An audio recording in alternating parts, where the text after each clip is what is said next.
Hello viewers, আসসালামু আলাইকুম। Faruk Ahmed YouTube চ্যানেলের পক্ষ থেকে সবাইকে স্বাগতম। আমি আজকে আমার এই ভিডিওতে ইংরেজি নতুন একটি অধ্যায় শুরু করতে যাচ্ছি। অধ্যায়টির নাম হলো নাম্বার। নাম্বার মানে আমরা স্বাভাবিকভাবে নাম্বার শব্দের অর্থ জানি হলো সংখ্যা, কিন্তু নাম্বারের সঠিক বাংলা হলো বচন। আমরা এই নাম্বার অধ্যায়ের প্রথমত জানবো নাম্বার আসলে কি। নাম্বার বলতে আমরা কি বুঝি? নাম্বার মানে কোনো সংখ্যা বা কোনো কিছুর সংখ্যা। গ্রামারে যে কোনো ব্যক্তি, বস্তু বা প্রাণীর সংখ্যাকেই নাম্বার বলে। বাংলায় একে বচন বলে, অর্থাৎ কোনো ব্যক্তি, বস্তু বা প্রাণীর সংখ্যাকেই আমরা নাম্বার বলে জেনে থাকি। এখানে একটি উদাহরণ দেওয়া আছে। বয় মানে বালক। স্বাভাবিকভাবে বয় বলতে আমরা একটি বালককে বুঝি, কিন্তু বয়ের সাথে যদি আমরা এজ যুক্ত করে দিই তাহলে ওয়ার্ডটি একটি সংখ্যা প্রকাশের ক্ষমতা এসে যায়। তখন বয়েজ মানে হয়ে যায় বালকের, অর্থাৎ বহু সংখ্যক বালক। অর্থাৎ আমরা একটা সংখ্যাকে বহু সংখ্যায় কিভাবে পরিণত করব সেই বিষয়টাই মূলত নাম্বারের। নাম্বার দ্বারাই আমরা একটা সংখ্যাকে একাধিক সংখ্যায় পরিণত করতে পারবো। এক্ষেত্রে একটা বিষয় মনে রাখতে হবে যে নাম্বার শুধু নাউন ও প্রোনাউনের হতে পারে, অন্য কোনো পার্টস অফ স্পিচের নাম্বার হয় না। অর্থাৎ নাউন এবং প্রোনাউনের শুধু নাম্বার হয়, অন্য কোনো যে পার্টস অফ স্পিচ গুলো আছে সেই পার্টস অফ স্পিচের কখনো নাম্বার হবে না। এখন আমরা জানবো টাইপস অফ নাম্বার, অর্থাৎ নাম্বার কত প্রকার। ইংরেজিতে নাম্বার দুই প্রকার, যথা সিঙ্গুলার নাম্বার বা এক বচন, প্লুরাল নাম্বার বা বহু বচন। সিঙ্গুলার নাম্বারটা আসলে কি সেটা আমাদের জানা দরকার। সিঙ্গুলার নাম্বার কাকে বলে? যে নাউন দিয়ে একটি মাত্র ব্যক্তি, বস্তু, স্থান, ধারণা ইত্যাদি বোঝায় তাকে সিঙ্গুলার নাম্বার বলে। যেমন রাশেদ, ঢাকা, পেন, স্টার ইত্যাদি। অর্থাৎ সিঙ্গুলার নাম্বার হলো সেই নাম্বার যে নাম্বার দ্বারা একটি মাত্র ব্যক্তি, বস্তু, স্থান বা কোনো কিছুর ধারণা বোঝাবে, সেটাই হলো সিঙ্গুলার নাম্বার। অর্থাৎ সিঙ্গেল হবে, সেটা একটা হবে। একের অধিক হলে সেটা আবার প্লুরাল হয়ে যাবে। এখানে আমরা উদাহরণ হিসেবে দেখেছি রাশেদ একজন ব্যক্তির নাম, ঢাকা একটা স্থানের নাম, পেন একটি বস্তুর নাম, স্টার একটা বস্তুর নাম।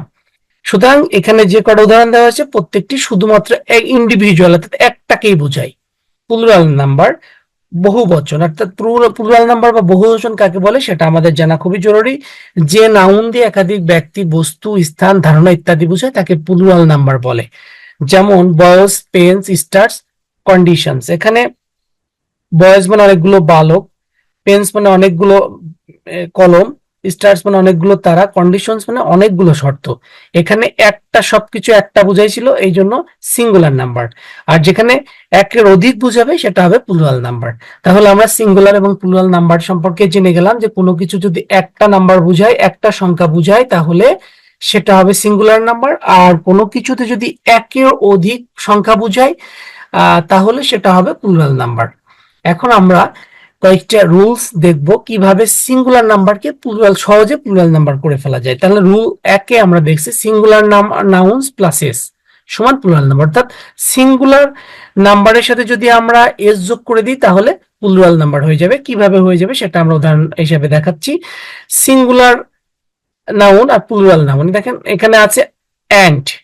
অ্যান্ড এর সাথে যদি আমরা এস করে দিই, অ্যান্ড হলো সিঙ্গুলার নাম্বার আর অ্যান্ডস হলো প্লুরাল নাম্বার। তাহলে অ্যান্ড এর সাথে যদি শুধুমাত্র এস করে দিই তাহলে সেটা প্লুরাল হয়ে যাবে। বয়স, বয়, বয়স। বয় হলো সিঙ্গুলার নাম্বার, বয়স হলো প্লুরাল নাম্বার। টয় হলো খেলনা, টয় হলো সিঙ্গুলার নাম্বার, টয়জ হলো plural number. Bat, bats. Bat, bats, cat, cats. অর্থাৎ এই শব্দগুলোর সাথে যদি আমরা শুধুমাত্র এস যোগ করে দিই তাহলেই কিন্তু সেই শব্দটা সিঙ্গুলার থেকে প্লুরাল হয়ে যাবে।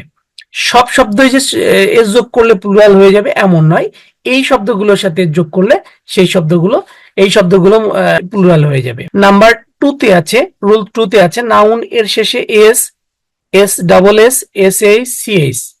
অর্থাৎ এই S, S double S, S H, C H এর উচ্চারণ চ এর মতো যদি হয়, তাকে প্লুরাল করতে হলে তার শেষে এস যোগ করতে হয়।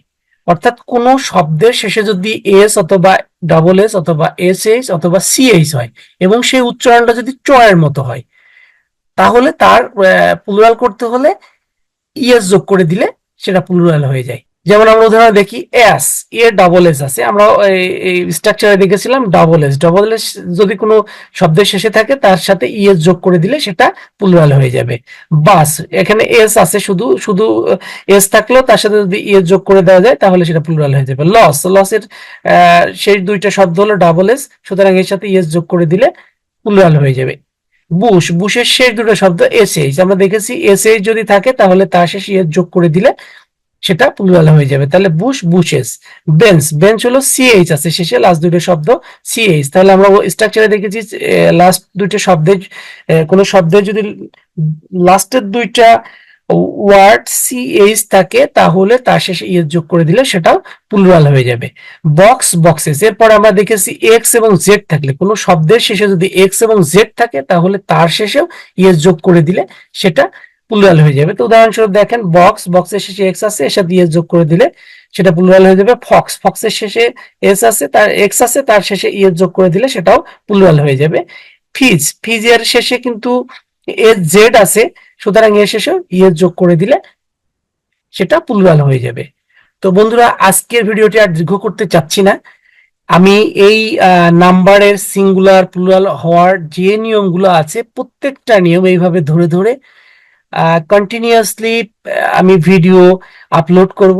আমি আশা করি আপনারা যদি আমার সবগুলো ভিডিও দেখেন এবং এই শব্দগুলো যদি মুখস্থ করেন তাহলে এই সিঙ্গুলার এবং প্লুরাল নাম্বার নিয়ে আপনাদের আর কোনো সমস্যা থাকবে না। সব সমস্যা ওভারকাম করতে পারবেন যে কোনো পরীক্ষায়, যে কোনো প্রতিযোগিতামূলক পরীক্ষায়, এবং আপনার স্পিকিং রাইটিং এর জন্য আপনি আপনার সিঙ্গুলার প্লুরাল নিয়ে আর কোনো সমস্যায় পড়তে হবে না।